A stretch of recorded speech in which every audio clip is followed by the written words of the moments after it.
So it makes a lot of sense that for a lot of less experienced lifters, the percentage-based program may be the best path forward. But eventually, fluctuating readiness, the level of the athlete, and the level of necessary training intensity means that auto-regulating with an RPE-based program would be a better option moving forward. But then here's the thing, you don't necessarily want to throw out the previous programming just to create a new program that's RPE based. In fact, what the lifter might actually need is to turn that percentage based program into an RPE based program. So then how do you turn a percentage based program into an RPE based program? Now, if you're new here, my name is Nguyen Chung and I'm a powerlifting coach for over 12 years and I've worked with lifters up to international medalists. Now, first things first, let's actually define percentage and RPE based programming. Now, percentage based programming utilizes a designated training max to set predetermined weights based on percentages. Your training max might be based on your current 1 rep max, an estimated 1 rep max, or your last competition max. Now, when you prescribe a percentage, you prescribe a load dictated by percentage with a set number of reps that you believe that athletes should and can do. RPE, on the other hand, which stands for rate of perceived exertion, is a subjective loading parameter based on selecting weights in regards to how many reps in reserve that you or the athlete have for a given rep range. And just a reminder, the RPE scale typically looks like RPE 10, maximal effort, could not have done another rep. RPE 9.5 means that you didn't have any more reps left in the tank, but you could have added some more load. RPE 9 means you have one more rep left in the tank.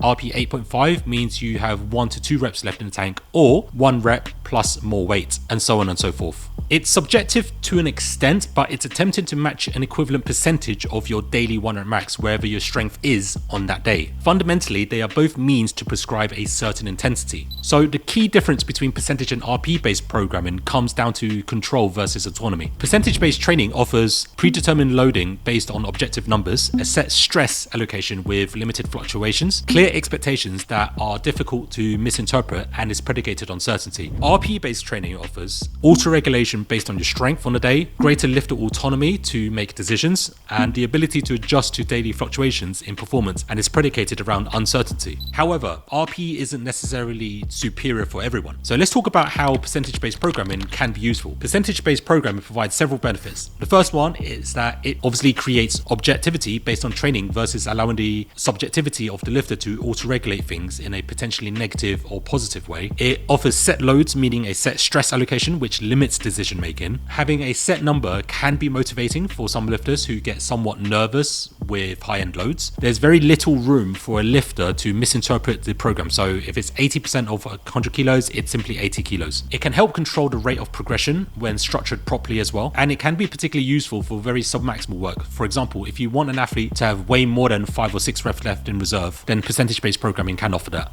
So it fundamentally works well for lifters who struggle to be objective and make poor decisions when given too much freedom. Lifters who don't have a good understanding of RPE or selecting loads based on reps in reserve. So this would mean beginner to intermediate lifters. When you want control of the rate of progression or stress allocation, less experienced lifters like beginners and intermediates who have a faster rate of progress. But this also depends on the skill of the coach or athlete to gauge what sensible loading is. Despite its benefits, percentage-based programming has limitations. So the first one would be your actual strength fluctuates day to day, week to week, or even block to block, and determining all training based on one set number can be limiting when you're having a exceptionally good day or exceptionally bad day, and you may end up training too hard, which leads to greater unwanted fatigue debt to recover from. Second one would be determining your training max can differ lift to lift, rep range to rep range, and variation to variation. So 5 reps at 80% might be hard on a squat, but very easy for the bench press for a specific lifter. Third one would be that lifters with larger fluctuations in performance can find that the same program feels very easy one day and very difficult the next, even though the prescribed weights haven't changed that much.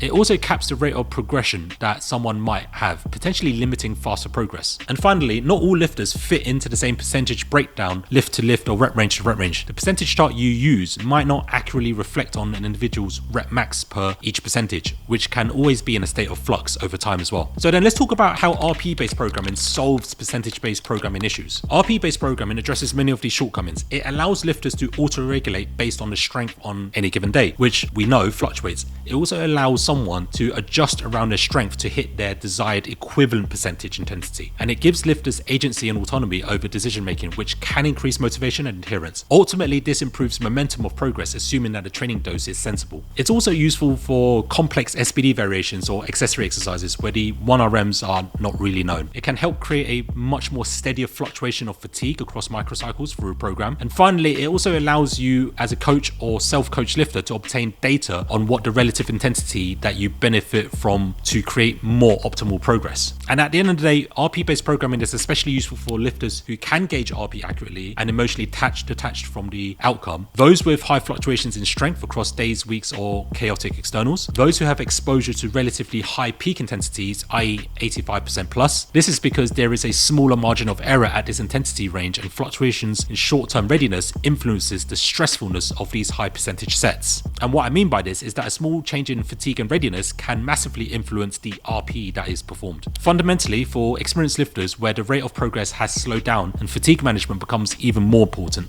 So then let's get into how to turn a percentage-based program into an RPE-based program. Now, to convert a percentage-based program into an RPE-based program, we need to understand the relationship between the percentages and RPE. And for every unit RPE that you go down, there's an equivalent percentage of 1 rep max that you're going down. Now, this is going to vary depending on the lift itself, as well as where you are on that percentage scale. But here's the thing, there is so much uncertainty and impracticality with measuring this. And on top of that, there's also a lack of permanence with this, meaning it can change over time as the lifter changes. But here's the problem, it can be somewhat impractical to try and work this out. Also, absolute accuracy is not as important as consistency and being able to observe relative differences in intensity between training periods. So we need a rule of thumb. A good rule of thumb is the 3% rule. And this basically means that each point on the RPE scale represents about 3%, which also represents a rep range. So 1 RPE is about 3%, which is also about 1 rep range difference. This can then be extrapolated to an RPE percentage chart shown here. This means that increasing 1 RPE is roughly equivalent to increasing 3% of your 1 rep max. And increasing by 1 rep range is roughly equivalent to decreasing by 3% of your 1 rep max.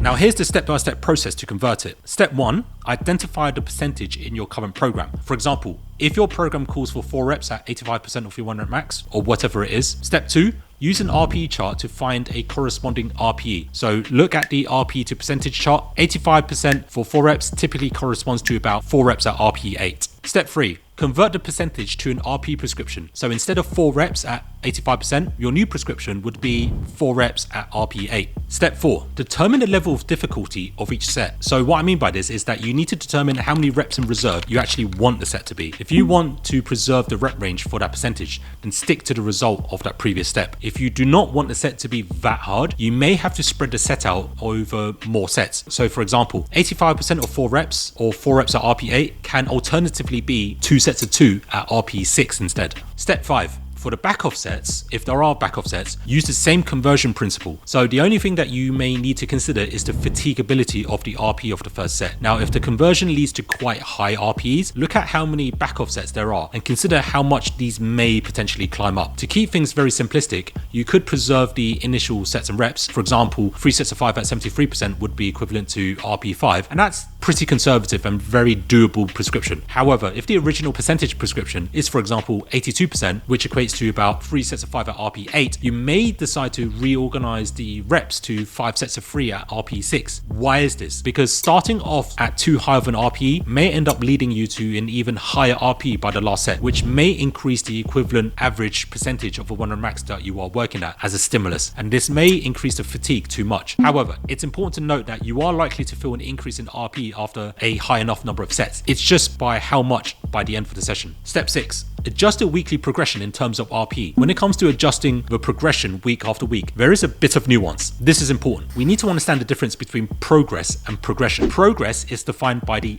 increase in performance. Progression is defined by the increase in stimulus. Now, in a traditional percentage-based program, you may be trying to match progression with progress if you are prescribing a percentage based on a single 1 rep max through the block. For a less experienced lifter, you may be prescribing a linear progression strategy in percentage and load, in the estimation that they they increase in strength by that much. So for example, if you increase in, let's say 1.5% in load every week and the performed RPE was similar every week, you basically had linear progress. So week after week, there was progress in performance, but the equivalent percentage you would have been working at on each session would not have deviated at all or by much. If this was your intention when it comes to weekly progression RPE, you wouldn't increase the RPE at all. So what would this look like in an RPE based prescription across the weeks? For example, it would look like week 1, 3 reps at RPE 6, week 2, 3 reps at RPE 6 again, and week 3, 3 reps at RPE 6 again as well. However, if you increase the percentage every week and you intend on things getting harder every week and you want the lifter to be working at a higher equivalent percentage of their daily 1 rep max, you would then increase the RPE. So if your program added 3% each week, in this case, you can increase roughly by 1 RPE each week. For example, it would then look like this. So week 1, 3 reps at RPE 6, week 2, 3 reps at RPE 7, week 3, 3 reps at RPE 8. Ultimately, the really important point that you need to understand is that there is a difference between percentage of a fixed 1 rep max and percentage of a daily 1 rep max. Fundamentally, on a percentage based program, if you end up doing 85% of your 1 rep max based on an old 1 rep max, the actual equivalent percentage may be different because your strength level for that session may have gone up since then. So in reality, you may actually be working at the equivalent of about 80%. So those are the steps of converting a percentage based program to an RPE based program, and this conversion works because percentages and RPE are all programming the same thing. They're just slightly different languages. Understanding how to program all three gives you the necessary tools to adjust the language to each lift during any particular set, day, week, or block. But then here's the other thing to take point is that the conversion of percentage to RPE based programming isn't a one-way street. You need to be able to consider which way you need to go. So let's talk about where the RPE based programming can be problematic. While RPE based programming solves many of the issues, it does have its own challenges. So if lifters get very neurotic with judging RPE, it can cause overthinking with weight selection and ruin the enjoyment and buy-in of the process, and subsequently adherence. It can also heavily rely on a lifter's skill to stay objective with judging RPEs, and this skill takes time to mature. Anything below an RPE 6 is also really hard to gauge accurately, so many times RPE training is restricted to RPE 6 or above, and if coaches overly rely on RPE 6 or more sets, they may systematically end up with a higher minimum intensity in their programming. For these reasons, sometimes a hybrid approach works best, using RPE for top sets, variations, and accessories where auto-regulation is most beneficial, and using percentage-based work for back-off sets on lighter days, and for lifters still honing their RPE skills. Remember, the art of programming is knowing when to have control versus when to give lifter more agency. Sometimes percentage-based programming is best, and other times RPE-based programming is preferable, and often a blend of both yields optimal results. By understanding the relationship between these systems and applying the 3% rule, you can effectively convert any percentage-based program to an RPE-based one while maintaining the program's original intent, training dose, and progression scheme. So I hope you guys found this useful. If you found it useful, please subscribe to the channel,